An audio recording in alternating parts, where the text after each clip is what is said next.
வணக்கம். நமக்கு எண்கணி ஞானத்தையும், வேத ஜோதிட ஞானத்தையும், ஆன்மீக ஞானத்தை வழங்கிய அனைத்து குருமார்களுக்கும் நன்றி என்ற வேளையில் இது ஒரு ஜோதிட விளக்க வீடியோ விருப்பம் உள்ளவர்கள் தொடர்ந்து பார்க்கலாம். ஒரு கேள்வி. என்ன கேள்வி அப்படின்னா, ஆடி மாதத்தின் சிறப்பு. அதாவது லாஸ்ட் இயரோட அந்த வீடியோ வந்து மறுபடியும் போஸ்ட் பண்ணியிருந்தோம். ஸோ இதில இருக்கக்கூடிய அப்படி என்னங்க ஆடி மாசத்தில சிறப்பு? அது ஏங்க அவ்வளோ ஆன்மீகத்தில அவ்வளோ சிறப்பான அமைப்புகள்ல சொல்லப்படுது? அப்படின்ற மாதிரியான கேள்விகள் உங்களுக்கு இருக்கும்ல. யாரு கேட்டாலும் இந்த பதில்கள சொல்லுங்க. ஒரு ஜாதக கட்டத்தில் ஓகேங்களா, ஒரு ராசியோட அமைப்புகள்ல உன்னதமான ஒரு ராசி அப்படின்னு இருக்கும்ல, அந்த உன்னதமான ராசி கடக ராசி. ஏன் அப்படின்னா ஜாதக கட்டத்தில் வரக்கூடிய கடகராசி. ஏன் அப்படின்னா ஜாதகத்துல வந்து இங்க சரம் சிரம் உபயம் அப்படின்னு ஒரு ஒரு கேட்டகரியா நம்ம பிரிச்சு வச்சிருக்கோம். அதுல சரராசி உயர்வானது அப்படின்னு சொல்லப்பட்டிருக்கு. ஓகேங்களா, இந்த அமைப்புகள்ல எல்லா சரராசிகள்லையும் தனித்துவமானது கடகராசி. ஏன் அப்படின்னா மற்ற சரராசியில இருக்கக்கூடிய அந்த ராசியுடைய அமைப்புகள்ல சிரத்திலேயோ உபயத்திலேயோ வேற ஒரு அமைப்புகள் இருக்கும். சிரத்துல இன்னொரு, இப்போ மேஷம் வந்து சரராசி, அவருடைய விருச்சிக வீடு சிற வீடா வந்துடும். சனியுடைய மகரம் சரராசி, ஆனா அவருடைய அடுத்த வீடு கும்ப வீடு வந்து சிரராசி அப்படின்னு வந்துடும்.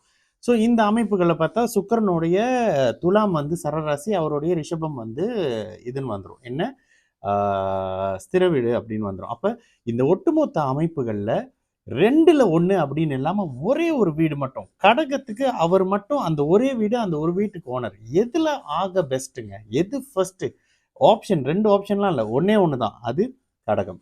இந்த அமைப்புகள்ல இருக்கக்கூடிய கடலை குறிக்கக்கூடிய, தாயை குறிக்கக்கூடிய, மாதா காரகனை குறிக்கக்கூடிய இந்த மாதத்துல சந்திரன் வந்து அமரும் பொழுது, இந்த மாதம் அம்மன் கோயிலையாக இருக்கட்டும், எல்லா அமைப்புகள்லையும் இந்த இடத்துல யார் வந்து அமர்றா? சந்திரன் இல்லை, சூரியன் வந்து அமரும் பொழுது ஆடி மாதமாக கொண்டாடப்படுகிறது. ஓகே, இன்னொரு விஷயம் என்னங்க, ஆடி மாசம் சூரியனுக்கு ஓகே, எப்பொழுதுமே தை மாதம் இந்த பூமி ஒரு நீள்வட்ட பாதையில சுழலுது சூரியனை அப்படின்றத நம்ம அடிக்கடி பேசியிருக்கோம். இதுல தை மாதம் என்பது பூமியை நோக்கி திரும்புவது.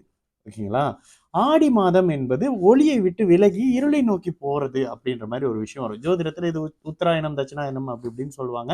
நம்ம அவ்வளோ டீட்டெயிலெல்லாம் போவேன்னா, தை என்பது அந்த நீள் 2 முனை இருக்கணுங்க. ஒரு ரவுண்ட்னா, ஒரு சர்க்கிள்னா 2 முனை இருக்கணும் நீள்வட்ட பாதையில. ஒரு சர்க்கிள் தை மாதமும், ஒரு சர்க்கிள் வந்து ஆடி மாதமும். ஒளியை நோக்கி திரும்புவது தை மாதமாக சொல்லப்படுகிறது. ஒளியை விட்டு விலகி செல்வது இந்த மாதமாக சொல்லப்படுகிறது, ஆடி மாதமாக சொல்லப்படுகிறது.